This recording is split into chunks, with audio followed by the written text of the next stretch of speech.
이 대통령 어저께 우리가 초반에 잠깐 말씀을 드렸습니다만 또 진숙. 네. 자, 이인숙 방송통신위원장이 그동안 이제 지금 사실 지금 장관 후보자들만 올라와 있기 때문에 네. 매주 화요일마다 이재명 대통령 주재로 국무회의가 열리는데 네. 그 국무회의에 참석하는 사람들은 다 전 정부에서 임명된 장관들입니다. 그렇습니다. 그래서 뭐 일부 섞여 있죠. 예. 이주호 교육부총리 뭐 있고 그런데 이진숙 방송통신위원장도 그동안 계속 참석을 해왔습니다. 네. 하면서 조금 뭐 기사들은 많이 나왔습니다. 그러면서 이재명 대통령이 이런 것도 참여할 정도로 이진숙 방통위원장이 처음 나왔던 건 뭐냐면은 한 말씀 드리겠습니다라고 해가지고 대통령과 어떤 기관장들의 임기를 일치하는 네. 법을 만들어 달라. 왜?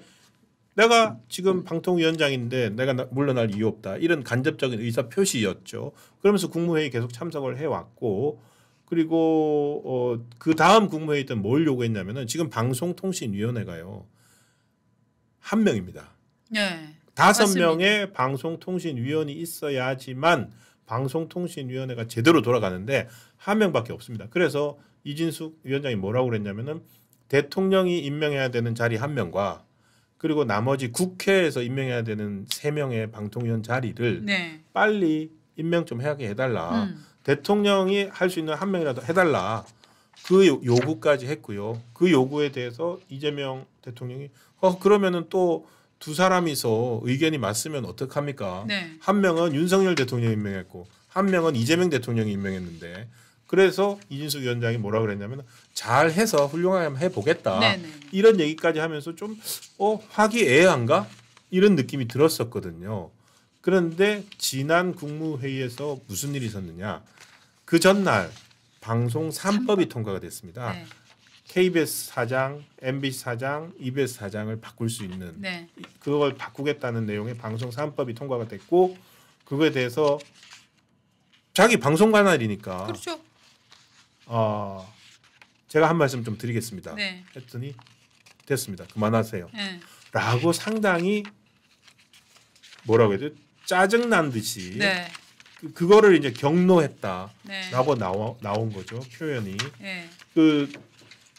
그렇게 표현을 하니까 기사들이 이제 그동안에 이재명 대통령이 참고 있었구나라고 이제 보좌진들이 본 것 같습니다. 그래서 바로 결정이 나온 거죠. 다음부터 나오지 마세요. 안 나오는 걸로. 그리고 이제 계속 자기 정치를 한다라는 이제 공격이 이어졌죠. 기사들이 계속 나오니까요. 네, 네. 그래서 실제 방송법에 대해서 이재명 대통령이 태도가 좀 이상했어요. 지금 국회에서는 최민희 과방위원장 이런 사람들이 주도를 해가지고 상당히 지금 이제 다 바꿀 수 있는 법들을 통과를 시키려고 하는데 그걸 한번 드롭시켰거든요. 네. 근데 그거에 대해서 이재명 대통령이 그런 말을 했어요. 그거 내가 좀 유보시켰다. 네. 라고 해서 그럼 대통령은 국회에서 지금 추진되는 저 과격한 방송법에 대해서 좀 탐탁지 않게 생각하나? 이런 관측들까지도 나왔었습니다. 네. 그랬는데 그 방송법이 통과되니까 네. 방통위원장으로서 좀 한 말씀 드리겠다라고 한 건데 하지 마세요. 말하지 마세요라고 한 거죠. 네. 발언권을 대통령이 이제 국무회의 주재자니까요. 네. 하지 말라고 했습니다. 네. 근데 그거에서 좀 바로 그 다음에 대통령실 발표로 네. 다음 국무회의부터는 이진숙은 참석하지 않을 것이다. 그리고 그런 다음에 또 이제 이게 팩트가 좀 있어야 되니까 이렇게 얘기를 했죠. 이진숙 위원장의 국무회의의 발언, 예. 그다음에 소셜 미디어에 올린 글 이런 것들이 다 선을 넘었다. 이것은 공직기강 회의다라고 얘기를 했고 감사원에서도 이진숙 씨가 SNS로 글을 올리는 거는 적절하지 않다라고 판단을 내려줬어요. 굉장히 발빠르게. 근데 그게요. 예. 그게 지금 있었던 일이 아니라 네. 이진숙 위원장 여러분 아시죠? 방통위원장 되자마자 네. 바로 탄핵당했습니다. 맞습니다. 그러니까 뭘 했다고? 네. 한 일도 없는데 탄핵을 당했어요. 그 전에 이동관 위원장, 맞습니다. 그다음에 김홍일 위원장. 네. 지금 여당인 민주당이 야당 시절에 뭘 했습니까? 방송통신위원장 되면은 탄핵하겠다. 실제로 이동관 위원장은 탄핵하겠다니까 그만둬버리고, 그리고 김홍일 위원장 시절에도 탄핵하겠다 그러니까 그만둬버리고. 왜냐하면 탄핵을 당해버리면은 탄핵하는 순간 물러날 수도 없고 방통위 업무가 마비가 되거든요. 네. 그렇게 했고 이진숙 위원장은 되자마자 그냥 탄핵이 돼버렸어요. 그래가지고 결국에는 몇 달 동안 업무 헌재에서 중지 살아왔죠. 예. 네. 그래가지고 헌재에서 탄핵 기각됐지 않습니까? 네. 그 탄핵되어 있는 동안에 자기 심정을 발표하고 맞아요. 피력하고 그래서 본인도 어저께 얘기했습니다. 내가 임명 이틀 만에 탄핵을 당해가지고 절박한 심정에서 몇몇 유튜브에 출연한 적이 있다. 네. 그때 말한 것을 가지고서 공직자로서 처신이 부적절하다. 처신이 부적절하다고 해서 감사 나왔는데 그거하고 지금 이 정부에서 내가 방통위원 활동한 거 뭔 관계가 있느냐. 네. 그 또 최근에도 또 이 저 지시였냐 질문이었냐 예. 뭐 이거 갖고 또 이제 논란이 있었죠.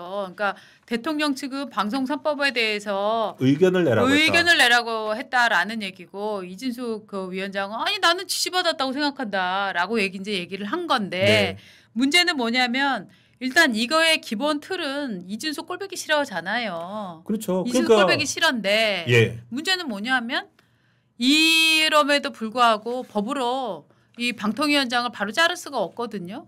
그러니까 지난 정부에서 이 일을 똑같이 한 사람이 있었어요. 누구냐?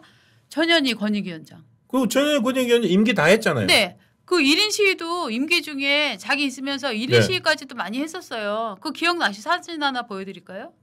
윤석열 정부에서 임기를 다 채우고 나왔죠. 국민권익위원장으로서. 네. 국민권익위원장으로 다 채웠고 그때 지각 논란으로 해갖고 막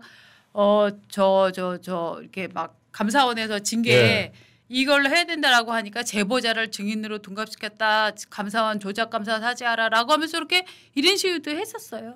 저러면서도 임기를 다 채웠어요. 예. 윤석열 정부는 그 권익위원장을 중간에 사퇴시키거나 네. 뭐 하지 않고 그대로 그냥 갔습니다. 그렇습니다. 그러니까 지금 사퇴시킬 수 없죠. 윤석열 정부 뭐 방송 장악 뭐 이런데 하는데 예. 뭐 KBS 사장 한 명 바꾸고 나머지는 잘 바꾸지도 못했는데 네네. 예, 그런 기세가 있었고 지금 만약에 지금 이제 국무회의 참석을 못하게 한다. 지난 정부 때 또 사실은 한상혁 방통위원장이 있었어요. 그때 한상혁 방송통신위원장도 어느 시점부터인가 국무회의에 참석하라는 그 고지죠. 네네. 그게 안 와서 네. 참석을 하지 않았습니다. 네. 근데 그때 당시 민주당 야당이었던 민주당이 뭐라고 그랬냐면은 아니 임기가 보장된 방송통신위원장을 잘라버리려고 하느냐 사퇴시키려고 하느냐 국무회의 참석하게 해라라고 얘기를 했었어요. 그때도 네. 민주당에서는. 네. 그런데 지금은 저렇게 얘기를 하고 있고 얼마나 사실은 바꾸고 싶겠어요. 네. 임기가 지금 이진숙 위원장의 임기는 내년 8월까지거든요. 예. 왜냐하면 전임 이동관, 김홍일 이 사람들의 자녀 임기예요. 원래는 3년인데 그 자녀 임기이기 때문에 이제 내년 8월이면 끝인데 이진숙 위원장은 내년 8월까지 자기 임기 다 하겠다는 입장이고요. 그리고 방통위를 제대로 하기 위해서 나머지 방통위원들 빨리 보내달라 이런 거고요. 만약에 진짜로 지금 여당이 만약에 정말로 보기 싫으면 또 탄핵하면 되잖아요. 국회에서. 그러게. 아니 국회에서 탄핵했었는데 이번에 네. 또 탄핵하면 되잖아요. 네. 아 그럼 되겠네. 탄핵하는 방법이 또 있어요. 탄핵하면 되겠네. 예. 예. 근데 탄핵을 이번에는 안 하더라고요. 예. 네. 왜 안 하지? 모르겠어요. 지금 또 가장 탄핵하지? 간단하게 탄핵시켜버리고 헌재도 이제 네. 구성 바뀌는데 네. 헌재에서 탄핵 뭐 인정해버리면 되잖아요. 네. 근데 그렇지는 않고 있고 그런데 참 그러니까 본인들이 지난 정부 시절에 아까 말씀하신 전현희 권익위원장을 비롯해서 했던 발언들이 있기 때문에 네. 못할 것 같습니다. 이진숙 위원장이 그럼 제2의 전현희가 되는 건가요? 그렇게 되는 거죠.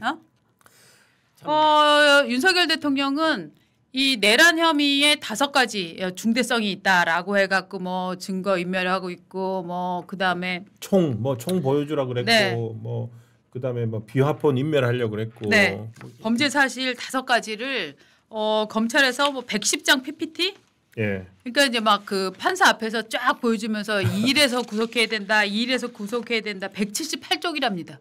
178쪽의 PPT를 검사 10명이 준비를 했고 요거를 이제 쫙 얘기를 했고 그다음에 이제 윤석열 전 대통령 측에서는 또 한 30분 동안 검찰의 주장을 반박하는 얘기를 했지만 결국은 판사는 영장 발부 판사는 이게 증거 인멸 우려가 있다라고 해서 일단 수감을 시켜야 된다라고 해서 서울구치소에 지금 이제 들어갈 준비를 지금 하고 있겠죠. 예. 예.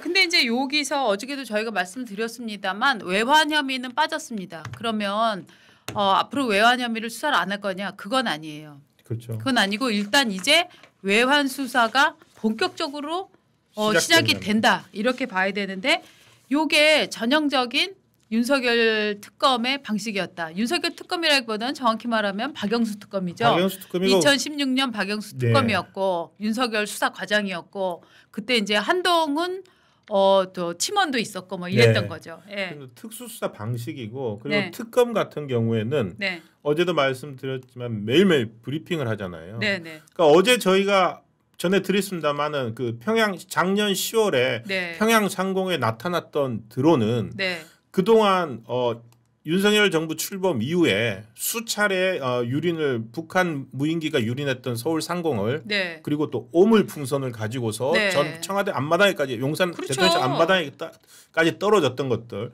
군이 그거에 대해서 대응을 하고 있지 않으면 안 되거든요. 당연하죠. 그래서 드론 사령부에서 합참 의장에게 보고하고 네. 정식으로 수행한 작전이었습니다. 네. 그리고 그 작전이 그 작전을 공개하면 안 되잖아요. 네. 그래서 공개가 안 됐을 뿐인데 그것이 무슨 음모인 것처럼 네. 몰아가려고 하고 그 증언들도 나왔습니다. 증언들도 나왔기 때문에 심지어 만약에 조금이라도 신빙성이 있었으면 이번 네. 영장에 들어갔을 텐데 네. 영장에는 없었거든요. 네. 그런데 지금 구속 윤석열 전 대통령 재구속 기사마다 뭐라고 붙냐면요. 이렇게 방금 구속 기간 남은 수사는 외환 혐의에 집중될 것으로 보입니다.